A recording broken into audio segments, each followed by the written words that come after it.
दुनिया में welcome back.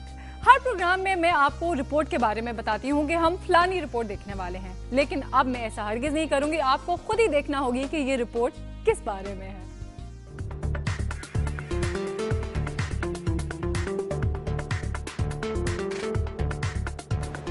Sir Syed engineering university के इन तलबा को फाइनल ईयर में शमसी तवानाई से बिजली पैदा करने का प्रोजेक्ट दिया गया था। मुल्क में दस्तयाब वसाइल के तहत तैयार किया गया ये है इनका project solar power generating system में इस्तेमाल होने वाली पैराबोलिक डिश को सूरज के साथ चलाने वाला GMT system, Stirling engine, alternator और रात के इस्तेमाल के लिए बैटरी शामिल है।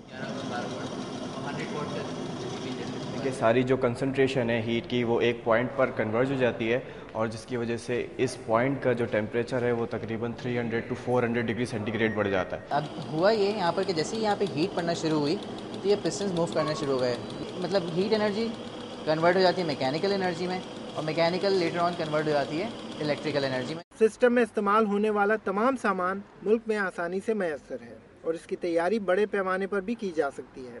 1 kV के इस मॉडल प्रोजेक्ट को 10 से 50 मेगावाट तक वसअत दी जा सकती है। 10 kVA के मल्टीपल यूनिट्स आप लगा के अपनी रिक्वायरमेंट के हिसाब से कितना शॉर्टफॉल है हमारा, ठीक है, उसके हिसाब से 5 डेजर्ट के अंदर इसकी फार्मिंग हो जाएगी और उससे तकरीबन ये नेक्स्ट 10 ईयर के लिए हमारा एनर्जी क्राइसिस बिल्कुल ख़त्म कर देगा। 5 महीनों से ये नौजवान इंजीनियर अपनी ईजाद को शहर शहर लेकर घूम रहे हैं, लेकिन ना तो मुल्क का कारोबारी तबका और ना ही हुकूमती इदारे इस पर तवज्जो दे रहे हैं। हमें इनकी इस इनोवेशन की तरफ जल्द आना होगा, क्योंकि अगर हमने अपनी दिमाग की बत्ती बहुत जल्दी नहीं जलाई तो हमारे घरों और फैक्ट्रियों की बत्तियां बहुत जल्दी बंद हो जाएंगी। कैमरामैन मुस्तनसर हुसैन के साथ रियाज एंडी, दुनिया न्यूज़, कराची। अगर आपने बड़े बड़े महल देखने हो तो कहाँ जाएंगे? क्या कहा? आज के दौर में महल नहीं होते? अरे होते हैं भाई। लगता है आप कभी बहावलपुर नहीं गए ना, तभी ऐसी बात कर रहे हैं। वहाँ आज भी बड़े बड़े महल मौजूद हैं। गर्चा इन महलात में ना तो बादशाह हैं, ना वजीर और ना ही दरबारी, लेकिन फिर भी उनकी शान और शौकत वैसी की वैसी है। हाँ, अलबत्ता महलों की इमारत थोड़ी थोड़ी बोसीदा सी होने लगी है। भाई अब इतने पुराने महल हैं, जाहिर है कुछ तो फर्क पड़ेगा ही ना। बहावलपुर में महलात के अलावा और क्या क्या है भला, देखते हैं इस रिपोर्ट से। बहावलपुर का शुमार जनूबी पंजाब के दूसरे बड़े शहर के तौर पर होता है, जो डिविजनल हेडक्वार्टर भी है। रहीम यार खान और बहावल नगर इसके अजला में शामिल हैं, जिसको 1748 में अब्बासिया खानदान के पहले हुक्मरान नवाब बहावल खान अब्बासी अव्वल ने दरिया सतलुज के किनारे आबाद किया था। उस वक्त ये शहर चारों अतराफ से बंद था, जिसके 8 दरवाजे थे, जिनमें बीकानेर गेट, जिसका मौजूदा नाम फरीद गेट है, Derawari gate, Ahmadpuri gate, welcome gate, Shikarpuri gate, Multani gate, Mori gate और बोहड़ गेट शामिल हैं, जिनमें से कुछ दरवाजे आज भी कायम हैं। 450 मुरब्बा किलोमीटर मुहित इस रियासत का शुमार बरसगीर और पाक हिंद की बड़ी और अमीर रियासतों में होता था, जिसको 17 अक्टूबर 1947 में रियासत के आखिरी फरमानवा सर सादिक मोहम्मद खान अब्बासी पंजुम ने पाकिस्तान में जम कर दिया था। हुकूमत पाकिस्तान से किए गए एग्रीमेंट के तहत ये इलाका 14 अक्टूबर 1955 तक मगरबी पाकिस्तान के नक्शा में अलग सूबे की हैसियत से मौजूद था, जिसकी अपनी असेंबली और चीफ जस्टिस था। 1998 की मर्दमशुमारी के मुताबिक इसकी आबादी 23,75,076 अफराद पर मुश्तमिल थी, जो कि अब 90 लाख से भी तजावज़ कर चुकी है। यहाँ पर प्रोफेशनल कॉलेज इस्टेब्लिश होने चाहिए, यहाँ पर यूनिवर्सिटियाँ इस्टेब्लिश होनी चाहिए, क्योंकि इधर दो ये एग्रीकल्चर ओरिएंटेड सोसाइटी है, इधर भी बहुत ज़्यादा लोग काश्तकार हैं, लेकिन उनकी एक बहुत बड़ी ख्वाहिश है कि उनके बच्चे आला से आला तालीम हासिल कर सकें। बहावलपुर जिला 6 तहसीलों पर मुश्तमिल है, जिसमें बहावलपुर सिटी, बहावलपुर सदर, अहमदपुर शर्किया, यजमान, खैरपुर टामेवाली और हासिलपुर शामिल हैं।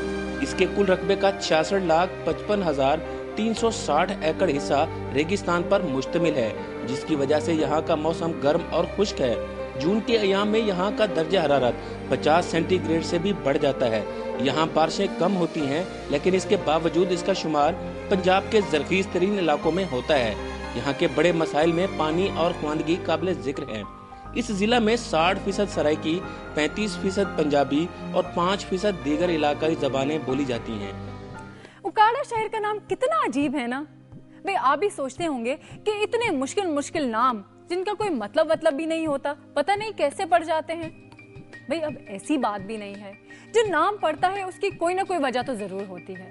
अब ओकाड़ा को ही देख लें, उसके नाम की भी एक वजह है और वो ये है कि दरियाए रावी से कुछ फासले पर दो आबे के दामन में एक बस्ती है जो साहिवाल से 20 मील के फासले पर मेन रेलवे लाइन पर वाक़या है। कदीम जमाने में काफले इस बस्ती के करीब सायादार दरख्तों में सस्ताने के लिए कयाम करते थे। दरख्तों के इस झुंड में कुछ दरख्त ज्यादा नुमाया थे जिन्हें ओका के दरख्त कहा जाता था। आते जाते काफले इसी वजह से इस जगह को ओका वाला कहने लगे और वक्त के साथ साथ बस्ती फैलती गई और ओका वाला रफ्ता रफ्ता उकाड़ा बन गया। मेरी धरती मेरी दुनिया यकीनन आपको पसंद आया होगा। अपनी पसंद और नापसंद के बारे में हमें जरूर बताइएगा। कल फिर हाजिर होंगे धरती के नए रंगों के साथ। लेकिन जाने से पहले आपको बताती चलूं कि प्रोग्राम के शुरू में आपको जो तस्वीर दिखाई गई थी वो तस्वीर है हिरन मीनार की, जो है शेखोपुरा में। आपको पता है इस मीनार को किसने तामीर कराया था? ये मीनार बादशाह जहांगीर ने 1606 में अपने शिकारी हिरन की याद में तामीर कराया था। इस हिरन का नाम मनसराज था। ये कोई आम हिरन नहीं था। इसके हवाले से एक बात मशहूर थी, वो ये कि वो आसपास के जंगलों में जाता और दूसरे हिरनों को घेर घार कर अपने साथ ले आता ताकि बादशाह उसका शिकार कर सके। तभी तो उसे शिकारी हिरन कहा जाता है। वैसे अजीब सी बात है ना, हिरन का शिकार तो सुना था, हिरन शिकारी भी सुन लिया। नाज़रीन, इसके साथ ही प्रोग्राम का वक्त खत्म हो जाता है, लेकिन जाते जाते मैं आपको फिर बता दूं, अगर आप अपने शहर, गांव या कस्बे के बारे में हमें कुछ भी बताना चाहते हैं तो फील फ्री, आप हमें ईमेल करें और तस्वीरें भी भेज दें तो क्या ही बात है। कल फिर मुलाकात होगी। अल्लाह हाफ़िज़।